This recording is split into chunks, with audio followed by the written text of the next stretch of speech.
జ్ఞానగీత పేరుతో భగవద్గీతలోని శ్లోకములను చెప్పుకుంటున్నాం. ఇందులో మొదటి అధ్యాయమైనటువంటి అర్జున విషాద యోగము పూర్తయింది. మొదటి అధ్యాయములోని అర్జున విషాద యోగములోని శ్లోకములన్నీ కూడా ఒకసారి వరుసగా చెప్పుకుందాం. ఎవరైనా ఒట్టి శ్లోకములు వినాలి అనుకుంటే వారికి వీలుగా ఒట్టి శ్లోకములు కూడా ఒకసారి చెప్పుకుందాం. ఓం శ్రీకృష్ణ పరబ్రహ్మణే నమః.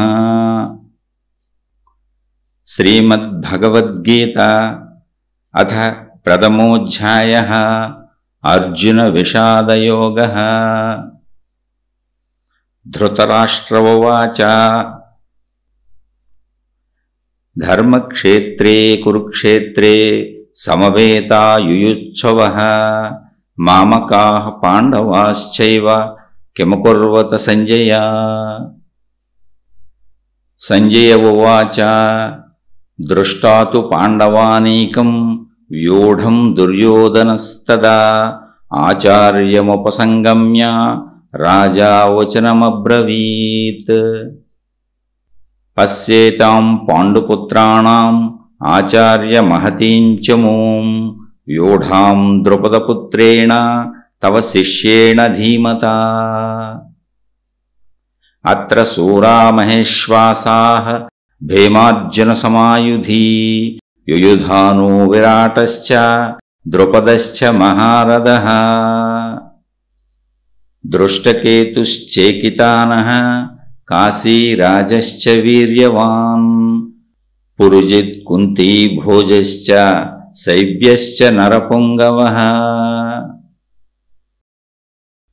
యుధామన్యుశ్చ విక్రాంతః ఉత్తమౌజాశ్చ వీర్యవాన్ సౌభద్రో ద్రౌపదేయాశ్చ సర్వ ఏవ మహారథాః. అస్మాకం తు విశిష్టాయే తాన్నిబోధ ద్విజోత్తమా నాయకా మమ సైన్యస్య సంజ్ఞార్థం తాన్ బ్రవీమి తే. భవాన్ భీష్మశ్చ కర్ణశ్చ కృపశ్చ సమితింజయః అశ్వత్థామా వికర్ణశ్చ సౌమిదత్తిస్తథైవ చ. అన్యే చ బహవః శూరాః మదర్థే త్యక్తజీవితాః నానాశస్త్రాప్రహరణాః సర్వే యుద్ధ విశారదాః. అపర్యాప్తం తదస్మాకం బలం భీష్మాభిరక్షితం పర్యాప్తం త్విదమే తేషాం బలం భీమాభిరక్షితం. అయనేషు చ సర్వేషు యథా భాగమవస్థితాః భీష్మమేవాభిరక్షन्तు భవంత సర్వ ఏవ హి. తస్య సంజనయన్ హర్షం కురు వృద్ధః పితామహః సింహనాదం వినోద్యోచ్చైః శంఖం దద్మౌ ప్రతాపవాన్. తతః శంఖాశ్చ భేర్యశ్చ పణవానక గోముఖాః సహసైవాభ్యహన్యంత సశబ్దస్తుములోభవత్. తతః శ్వేతైర్యహైర్యుక్తే మహతి స్తన్యనే స్థితౌ మాధవః పాండవశ్చైవ దివ్యౌ శంఖౌ ప్రదద్మతుః. పాంచజన్యం హృషీకేశః దేవదత్తం ధనంజయః పౌండ్రం దద్మౌ మహాశంఖం భీమకర్మా వృకోదరః. అనంత విజయం రాజా కుంతీపుత్రో యుధిష్ఠిరః నకులః సహదేవశ్చ సుఘోషా మణిపుష్పకౌ.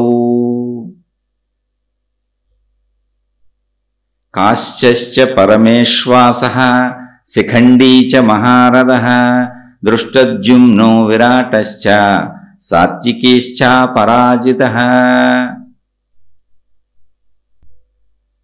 ద్రుపదో ద్రౌపదేయాశ్చ సర్వశః పృథివీపతే సౌభద్రశ్చ మహాబాహుః శంఖాన్ దద్ముః పృథక్ పృథక్. సఘోషో ధార్తరాష్ట్రాణం హృదయాని వ్యదారయత్ నభశ్చ పృథివీం చైవ తుములో వ్యనునాదయన్. అథ వ్యవస్థితాన్ దృష్ట్వా ధార్తరాష్ట్రాన్ కపిద్వయః ప్రవృత్తే శస్త్రసంపాతే ధనురుజ్జమ్య పాండవః. ఋషికేశం తదా వాక్యం యదమః మహీపతే. అర్జున ఉవాచ సేనయోర్యుభయోర్మధ్యే రథం స్థాపయ మే అచ్యుత. యావదేతాన్నిరీక్షేహం యోద్ధుకామానవస్థితాన్ కైర్మయా సహ యోద్ధవ్యం అస్మిన్ రణసముద్యమే. యోచ్యమానానవేక్షేహం యతేత్ర సమాగతాః ధార్తరాష్ట్రస్య దుర్బుద్ధేః యుద్ధే ప్రియచికీర్షవః. సంజయ ఉవాచ ఏవముక్తో హృషీకేశః గుడాకేశేన భారత సేనయోర్యుభయోర్మధ్యే స్థాపయిత్వా రథోత్తమం. భీష్మద్రోణ ప్రముఖతః సర్వేషాం చ మహీక్షితాం ఉవాచ పార్థ పశ్యైతాన్ సమవేతాన్ కురూనితి. తత్రాపశ్యత్ స్థితాన్ పార్థః పితॄనథ పితామహాన్ ఆచార్యాన్ మాతులాన్ భ్రాతॄన్ పుత్రాన్ పౌత్రాన్ సఖీంస్తదా. స్వసురాన్ సుహృదశ్చైవ సేనయోర్యుభయోరపి తాన్ సమీక్షస్య కౌంతేయః సర్వాన్ బంధూనవస్థితాన్. కృపయా పరయావిష్టః విషీదన్నిదమబ్రవీత్. అర్జున ఉవాచ దృష్ట్వేమం స్వజనం కృష్ణ యుయుత్సుం సముపస్థితం. సీదంతి మమ గాత్రాణి ముఖం చ పరిశుష్యతి వేపతుశ్చ శరీరే మే రోమహర్షశ్చ జాయతే. గాండీవం స్రంసతే హస్తాత్ త్వక్చైవ పరిదహ్యతే నచ శక్నోమ్యవస్థాతుం భ్రమతీవ చ మే మనః. నిమిత్తాని చ పశ్యామి విపరీతాని కేశవ నచ శ్రేయోనుపశ్యామి హత్వా స్వజనమాహవే. నకాంక్షే విజయం కృష్ణ నచ రాజ్యం సుఖాని చ కిం నో రాజ్యేన గోవింద కిం భోగైర్జీవితేన వా. యేషామర్థే కాంక్షితం నః రాజ్యం భోగా సుఖాని చ తైమేవ స్థితా యుద్ధే ప్రాణాం త్యక్త్వా ధనాని చ. ఆచార్యాః పితరః పుత్రాః తథైవ చ పితామహాః మాతులాః స్వసురాః పౌత్రాః శ్యాలా సంబంధినస్తదా. ఏతాన్న హంతుమిచ్ఛామి ఘ్నతోపి మధుసూదన అపి త్రైలోక్య రాజ్యస్య హేతోః కిం ను మహీకృతే. నిహత్య ధార్తరాష్ట్రాన్నః కా ప్రీతస్య జనార్దన పాపమేవాశ్రయేదస్మాన్ హత్వైతా నాతతాయినః.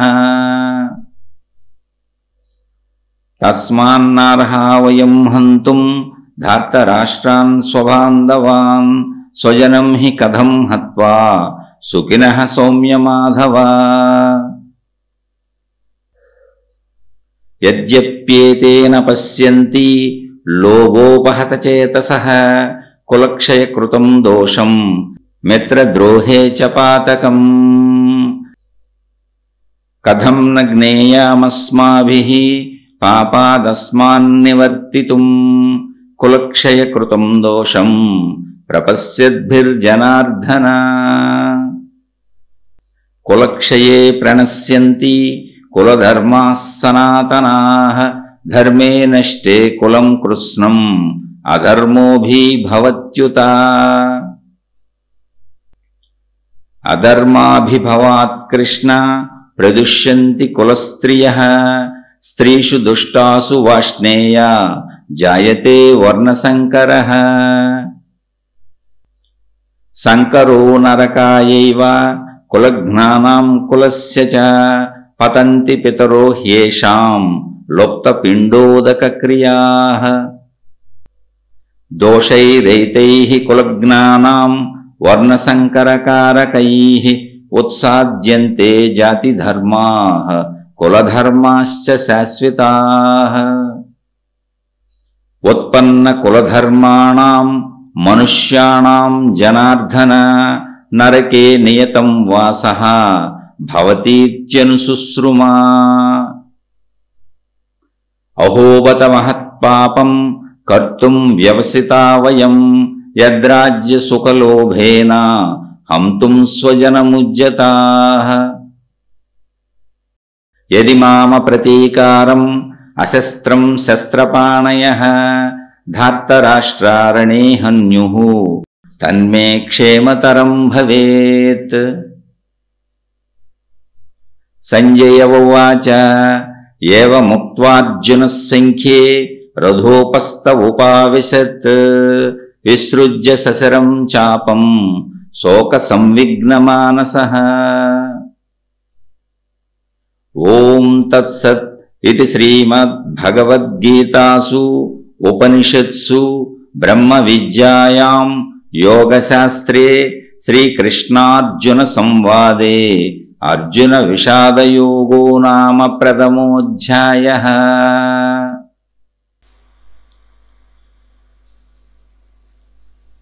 భగవద్గీత అర్జున విషాదయోగము మొదటి అధ్యాయం శ్లోకములను విన్నాము. ఆ శ్లోకముల అర్థమును తెలుసుకుందాము. అసలు ఈ భగవద్గీత ఎప్పుడు ఎక్కడ మొదలైనది? భగవద్గీత మహాభారతములోని కొంత భాగము. మహాభారతములో యుద్ధము ప్రారంభమైనది పాండవులకు కౌరవులకు.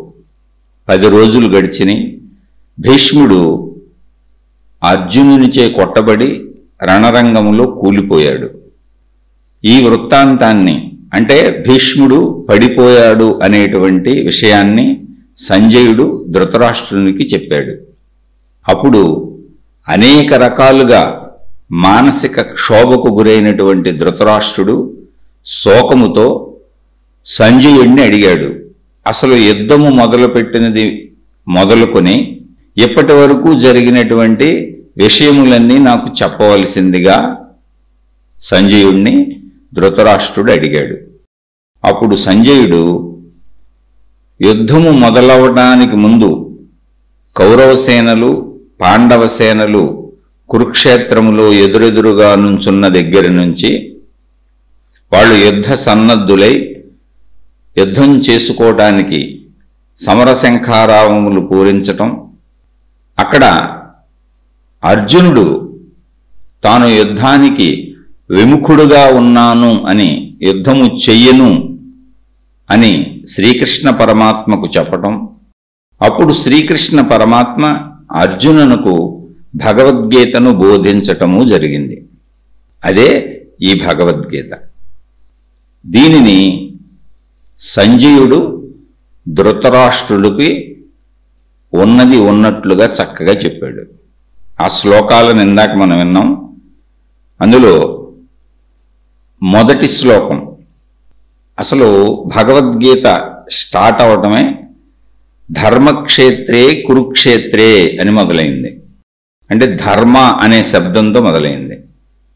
ఇది ధృతరాష్ట్రుడు అడిగాడు సంజయుణ్ణి, ధర్మక్షేత్రే కురుక్షేత్రే సమవేతాయుయుత్సవ మామకాః పాండవాశ్చైవ కిమకుర్వత సంజయ. ఇది ఆయన అడిగింది.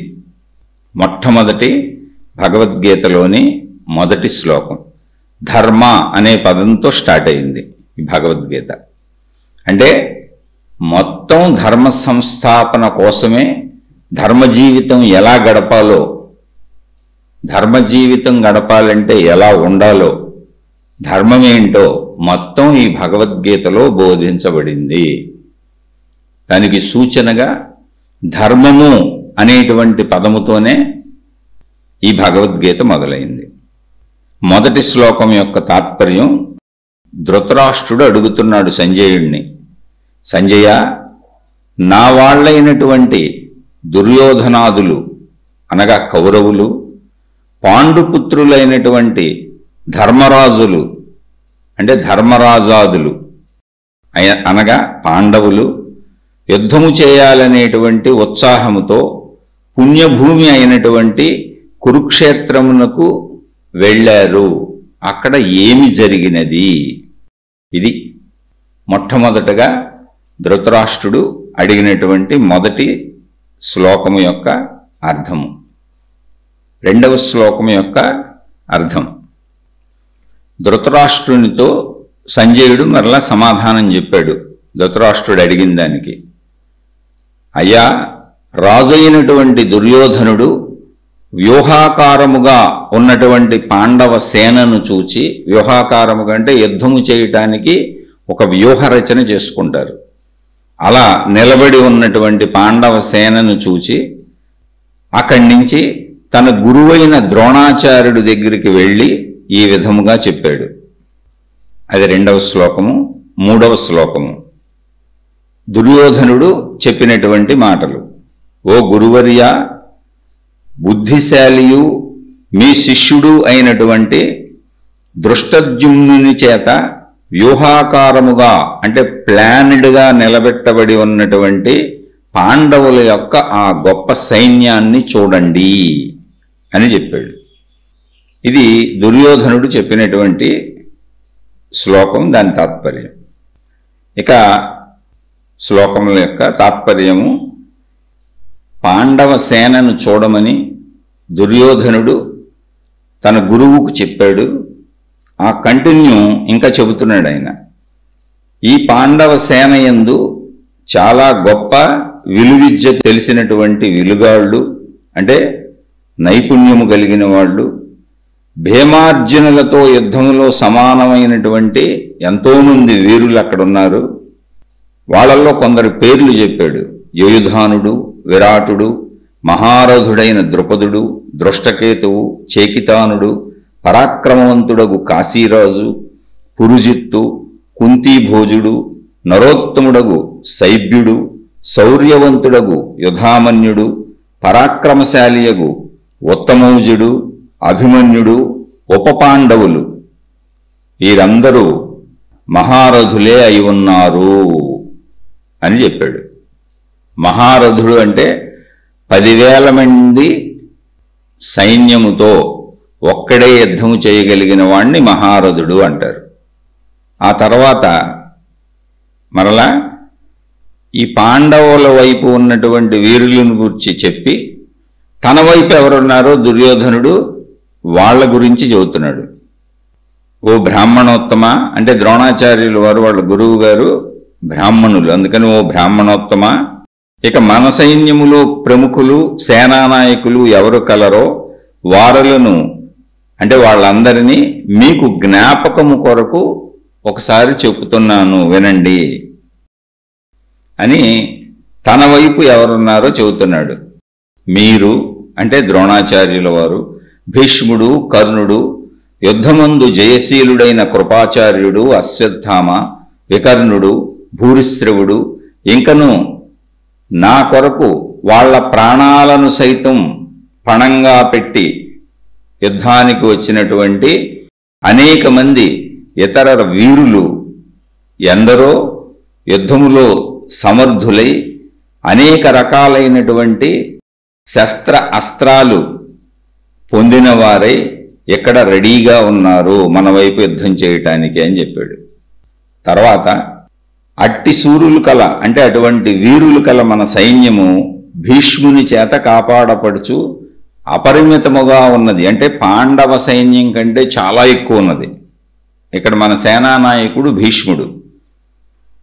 పాండవుల యొక్క ఆ సేన భీమునిచే రక్షింపబడుచు పరిమితముగా ఉన్నది. అంటే పాండవుల సైన్యం మనకంటే చాలా తక్కువగా ఉంది. మీరందరూ వ్యూహ మార్గములందు అంటే ప్లానింగ్ ప్రకారం యుద్ధం చేయడానికి మనం అనుసరించే ప్లానింగ్ ఏది ఉంటుందో ఆ ప్రకారం మీ మీ నియమిత స్థానములందు ఉండి భీష్ముని అన్ని విధములా కాపాడుతూ ఉండండి అని అక్కడున్న అందరికీ చెప్పాడు ఆయన. ఎవరు? దుర్యోధనుడు. ఈ ప్రకారంగా దుర్యోధనుడు అటువైపు ఎవరున్నారు, తన వైపు ఎవరున్నారు అనే విషయాన్ని చెప్పాడు అని సంజయుడు ధృతరాష్ట్రుడికి చెబుతున్నాడు. తర్వాత పరాక్రమశాలి కురువృద్ధుడు అయినటువంటి భీష్మ పితామహుడు దుర్యోధనుడికి ఉత్సాహము కలిగే విధంగా ఆయన తన శంఖాన్ని ఊదాడు. అంటే యుద్ధం ప్రారంభమవుతుందని దుర్యోధనుడు తరపు సేనాధిపతి అయినటువంటి భీష్మ పితామహుడు ఆయన శంఖాన్ని పూరించాడు. భీష్ముడు తన శంఖాన్ని పూరించిన తర్వాత మిగిలిన సైనికులు కూడా అంటే కౌరవుల వైపు ఉన్నటువంటి మిగిలిన వారు కూడా ఎంతో ఉత్సాహంతో వాళ్ళ శంఖాలను వాళ్ళు పూరించారు. ఇలా శంఖాలను పూరించటము అంటే యుద్ధానికి సిద్ధము, రెడీగా ఉన్నాము అని. ఈ విషయాన్ని సంజయుడు ధృతరాష్ట్రునికి చెబుతున్నాడు.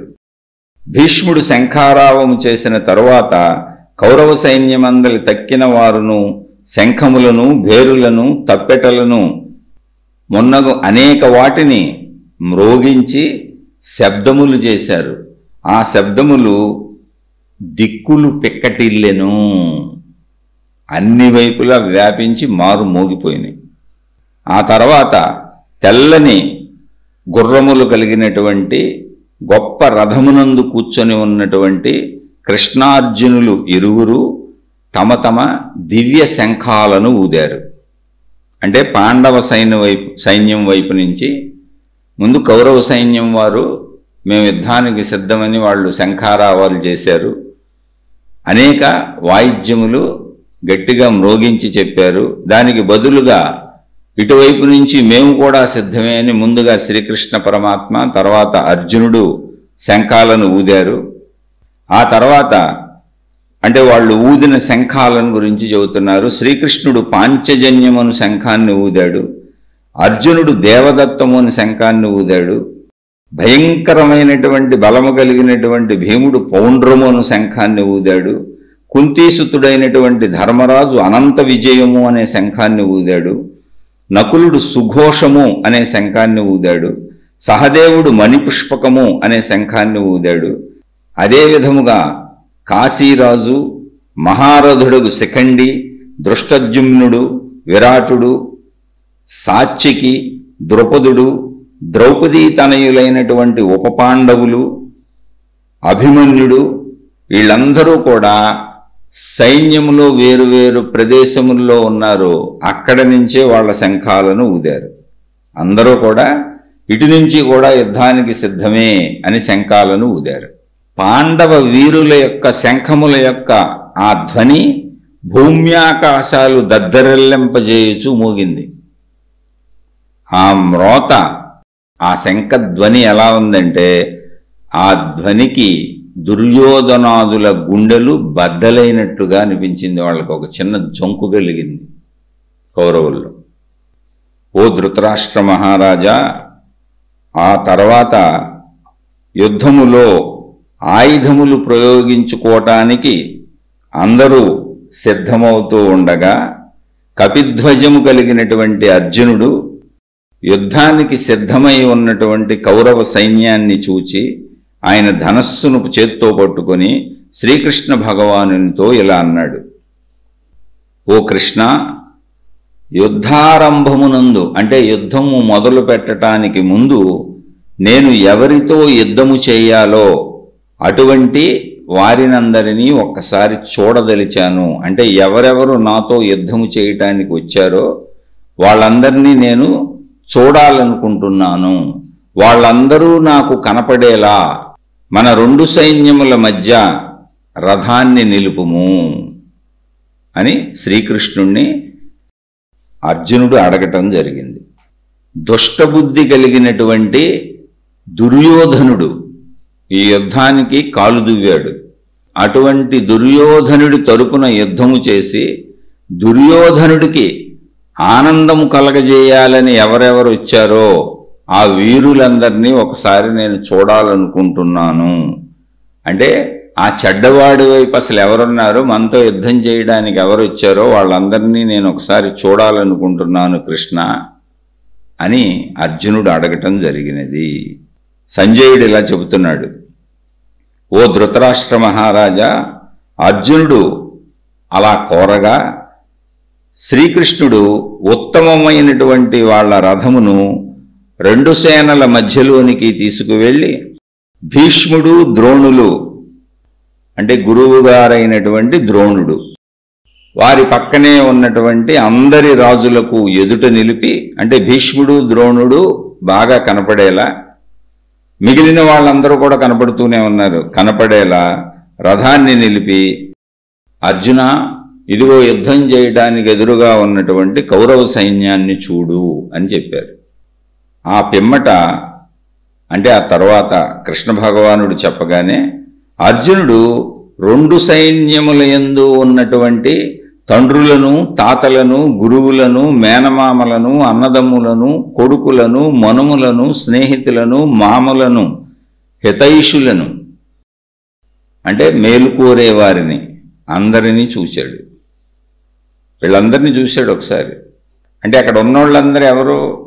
వీళ్ళ బంధువులే, మొత్తం అన్నదమ్ములేగా కొట్టుకుంటుంది, యుద్ధం చేసుకుంటుంది, సొంత అన్నదమ్ములు.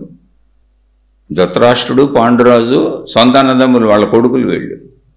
మరి మొత్తం అక్కడ ఉన్న వాళ్ళంతా వీళ్ళ బంధువర్గమే. వాళ్ళందరూ కనపడ్డారు అర్జునుడికి. అర్జునుడు యుద్ధభూమి యందు నిలబడి ఉన్న ఆ బంధువులందరినీ బాగుగా చూసి దయార్ద్ర హృదయుడై దుఃఖంతో ఇలా అన్నాడు. ఎవరితో అంటున్నాడు? కృష్ణ భగవానునితో చెబుతున్నాడు. అర్జునుడు ఇలా చెబుతున్నాడు, ఓ కృష్ణ, యుద్ధము చేయటానికి ఇక్కడ ఉన్నటువంటి వీరంతా కూడా నా బంధుజనులు. ఈ బంధుజనాన్ని చూసి, అంటే ఈ బంధువులు, మిత్రులు వీళ్ళందరినీ చూసి నా శరీరంలో అవయవములు పట్టుతప్పుచున్నవి, నా నోరు ఎండిపోవుచున్నది, శరీరము వణుకు పుట్టుచున్నది, గగురుపాటు కలుగుచున్నది, నా చేతిలోంచి ధనస్సు జారిపోవుచున్నది, అంటే గాంధీవం అది, నా చర్మము వేడెక్కి మండిపోవుచున్నది, నిలబడటానికి నాకు శక్తి లేకున్నది, మనస్సు గిర్రున తిరుగుచున్నది.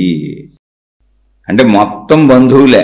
ఇప్పుడు వీళ్ళందరితో యుద్ధం చేసి వీళ్ళందరినీ చంపాలి అనేటువంటి భావము కలగగానే అర్జునుడి హృదయం అలా అయిపోయింది. ఆయన శరీరంలో అన్ని భావాలు ఉత్పన్నమైపోయినాయి. శరీరం పట్టు తప్పుతుంది. ఆ విషయాన్ని కృష్ణ భగవానుడికి తెలియజేశాడు ఆయన. కృష్ణ, అపశకునములు ఎన్నో కనపడుతున్నాయి నాకు.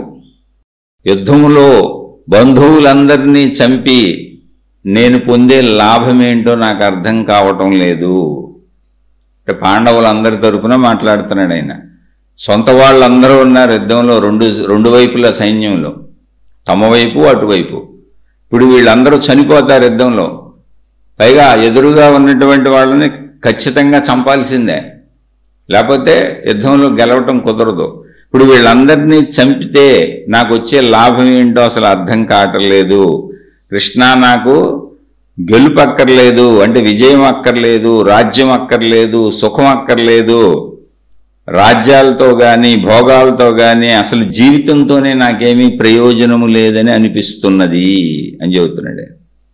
అంటే సహజంగా ఈ రాజ్యాలు, రాజభోగాలు ఎవరి కోసం కావాలో, అంటే ఎవరి కోసం మనం రాజ్యము, భోగాలు, సుఖాలు కోరుకుంటామో వాళ్ళు అట్టి వాళ్ళైనటువంటి గురువులు, తండ్రులు, కొడుకులు, తాతలు, మేనమామలు, మామలు, మనుమలు, బావమరుదులు, స్నేహితులు, మొత్తం మనకు సంబంధించిన వారంతా ప్రాణాల మీద ఆశలు వదులుకొని, ధనం మీద ఆశలు వదులుకొని రణరంగంలో వచ్చి నిలబడి ఉన్నారు. ఎప్పుడు ఎవరు చచ్చిపోతారో తెలియదు, అలా ఆశలు వదులుకుంటేనే యుద్ధానికి రావాలి, అలా వచ్చి నిలబడి ఉన్నారు. ఓ కృష్ణ, వీళ్ళు నన్ను ఒకవేళ చంపేసినా, ఇక్కడ యుద్ధం చేస్తే ముల్లోకాల రాజ్యాధిపత్యము నాకు ఇస్తానన్నా నేను వీళ్ళని చంపటానికి ఇష్టపడటం లేదు. ముల్లోకాల రాజ్యము నాకు ఇస్తానన్నా, లేదు వాళ్లే నన్ను యుద్ధంలో చంపేస్తారన్నా నేను నా బంధువులైన వీళ్ళని చంపటానికి నా మనసు ఒప్పుకోవటం లేదు. ముల్లోక రాజ్యాలే వద్దనుకున్నాక, రాజ్యాధిపత్యమే వద్దనుకున్నాక ఈ భూలోక రాజ్యం గురించి వేరే చెప్పవలసింది ఏముంది? దాని గురించి యుద్ధం చేయాలా? యుద్ధం చేయటానికి నా మనసు ఒప్పుకోవటం లేదు. కృష్ణునికి తన భావాలను అర్జునుడు తెలియజేస్తూ, కృష్ణ, దుర్యోధనాదుల్ని అంటే ఆ కౌరవుల్ని చంపటం వలన మనకేమి సంతోషం కలుగుతుంది? ఏమొస్తుంది ఆనందం? వాళ్ళు దుర్మార్గులు, చెడ్డవాళ్ళు, వాళ్ళని చంపితే పాపమే వస్తుంది, పుణ్యము రాదు. ఎందుకంటే వాళ్ళంతే అలాంటి వాళ్ళు, చెడ్డవాళ్ళు వాళ్ళు. ఎందుకు వాళ్ళ జోలికి అసలు? వాళ్ళని చంపటం ఎందుకు? మనకు పాపం వస్తుంది వాళ్ళని చంపితే. కాబట్టి కృష్ణ, మన బంధువులైనటువంటి దుర్యోధనాదులను కౌరవులను, అంటే సోదరులే వీళ్ళంతా, మొత్తం మిగిలిన వాళ్ళు అంతా బంధుత్వం ఉన్నోళ్లే, మన బంధువులైనటువంటి ఈ కౌరవులను చంపుటకు మనము సరిపోము. అంటే మనం మంచివాళ్ళం, వాళ్ళని చెడ్డవాళ్ళని మనం చంపం, అసలు ఎవరిని చంపం. మన వారిని చంపి మనం ఎట్లా సుఖపడతాము? వీళ్ళ అన్నదమ్ములేగా, ఇక్కడ ఉన్నోళ్ళంతా, ఇప్పుడు యుద్ధానికి వచ్చిన వాళ్ళంతా మన బంధువులే. అసలు మన వాళ్ళనే చంపేసి తర్వాత అయినా మనం ఎలా సుఖపడతాం? సుఖపడలేము. కాబట్టి ఓ కృష్ణ, రాజ్య లోభము, దుర్యోధనుడికి రాజ్యము లోభం పట్టింది, కాంక్ష పట్టింది, రాజ్యకాంక్ష. నాకు కావాలని ఆ లోభంలో భ్రష్టచిత్తుడైపోయి వంశనాశనం, అంటే యుద్ధం జరిగితే జరిగేటువంటి వంశనాశనము, వీటి గురించి అతనికి తెలియటం లేదు. యుద్ధంలో ఎంతోమంది మిత్రులు చనిపోతారు, ఇదంతా మిత్రద్రోహం అవుతుంది, వంశనాశనం అవుతుంది వీళ్ళందరూ చనిపోతే. ఆ పాపము దుర్యోధనుడికి తెలియట్లేదు, దానివల్ల వచ్చే పాపం ఏంటి, దానివల్ల వచ్చే నష్టం ఏంటని. కానీ ఇవి మనకు బాగా తెలుసు, మనం మంచోళ్ళం కదా, మనకు బాగా తెలుసు. కాబట్టి ఈ పాపకృత్యం మనం ఎందుకు చేయటం? దీన్ని ఆపేద్దాం, ఎందుకు ఆపకూడదు అని నా మనసు అంటున్నది. ఓ కృష్ణ, మొత్తము మనుషులు చనిపోవడిచే కులము నశించిపోతుంది, వంశము నశించిపోతుంది, కులధర్మాలు పాడైపోతాయి, అంటే మానవ ధర్మాలన్నీ పాడైపోతాయి. ఆ ధర్మాలు నశించటం వలన అధర్మం వ్యాపించిపోద్ది, రాజ్యం అంతా అధర్మ పరులైపోతారు. అధర్మం పెరిగిపోవటం చేత స్త్రీలు, పిల్లలు ఉన్నవాళ్ళంతా పాడైపోతారు.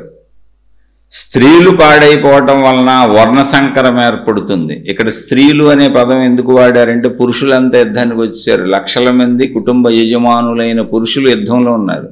మరి వీళ్ళు చనిపోతే వీళ్ళ కుటుంబాలు ఏమైపోతాయి? ఇంటి దగ్గర స్త్రీలు పిల్లలు ఉన్నారు, అది చెబుతున్నాడు ఆయన. మళ్ళీ వాళ్ళు బ్రతుకు తెరువు కోసం ఏదో చేసుకోవాల్సి వస్తుంది. ఇక ఇవన్నీ సంకరాలు ఏర్పడిపోతాయి. అట్టి సంకరాల వలన ఈ సంకరానికి కారణమైన వాళ్ళకు కూడా నరకం వస్తుంది. ఎందుకంటే ఆ యుద్ధాలు ఇప్పుడు మనమే చేస్తున్నాం.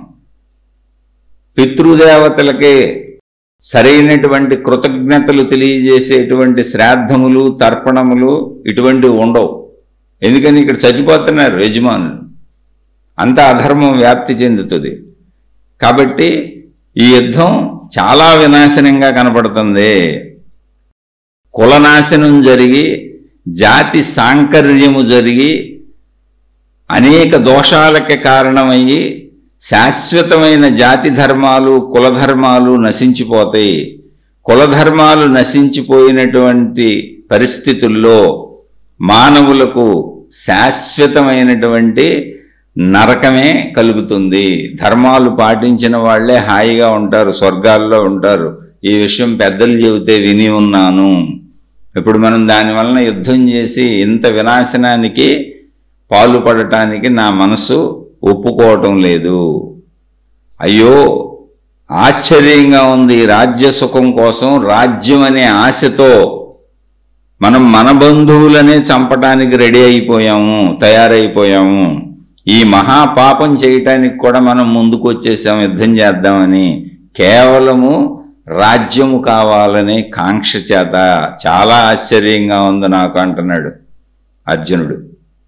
ఇలా అర్జునుడు తన మనస్సులోని భావాలన్నింటినీ కృష్ణ భగవానునికి తెలియచేసి, అంటే ఇదంతా కూడా సంజయుడు ధృతరాష్ట్రుడికి చెబుతున్నాడు, తెలియజేసి విపరీతమైనటువంటి దుఃఖంతో చలించిపోతూ తట్టుకోలేనటువంటి దుఃఖ బాధకు లోనవుతూ ఆ యుద్ధభూమిలో అర్జునుడు కలత చెందినటువంటి మనసు కలిగిన వాడై తన బాణాలను, తన చేతిలోని ధనుస్సును వదిలేసి కింద పడేసి రథంపై చతికిలబడిపోయాడు. అంటే నిస్పృహగా కూర్చుండిపోయాడు, నేను యుద్ధం చేయలేను కృష్ణ అని. ఇది అర్జున విషాద యోగము. ఇలా విషాదానికి లోనైపోయాడు, బాధకు లోనైపోయాడు, చింతకు లోనైపోయాడు. ఇవన్నీ కూడా కృష్ణ భగవానుడికి అర్జునుడు తన మనస్సులోని భావాలు చెప్పాడు. అర్జున విషాద యోగము అనేటువంటి మొదటి అధ్యాయము ఈ విధంగా ముగింపబడినది. ఆనాడు ద్వాపర యుగములో యుద్ధము జరుగుతున్న సమయములో భగవద్గీతకు ప్రారంభముగా అర్జునుడు తన మనస్సును కృష్ణ భగవానునికి తెలియజేసినటువంటి అర్జున విషాద యోగము ఈనాడు మన జీవితంలో మనం ఎలా అన్వయించుకోవాలి, అందులో నుంచి ఎటువంటి జ్ఞానాన్ని తీసుకొని ఈరోజు మన జీవితాన్ని మనం గడపాలి అనేటువంటి ఆ జ్ఞాన అన్వయాన్ని దీనికి ముందు 45 శీర్షికలుగా జ్ఞానగీత, ఆత్మజ్ఞాన గీత అన్న పేరుతో మొదటి అధ్యాయాన్ని చెప్పుకోవటం జరిగింది. ఇది 46వ శీర్షిక. మొదటి అధ్యాయము సమాప్తము.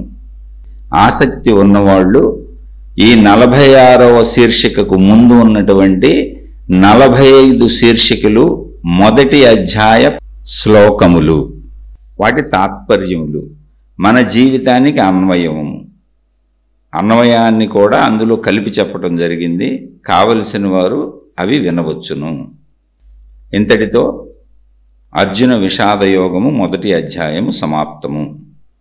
మరలా కృష్ణ భగవానుడు బోధించినటువంటి వారి బోధనలతో కూడిన 2వ అధ్యాయములో సాంఖ్యయోగములో కృష్ణ భగవానుడు అందించిన జ్ఞానాన్ని అందుకునే ప్రయత్నం చేస్తూ కలుద్దాము.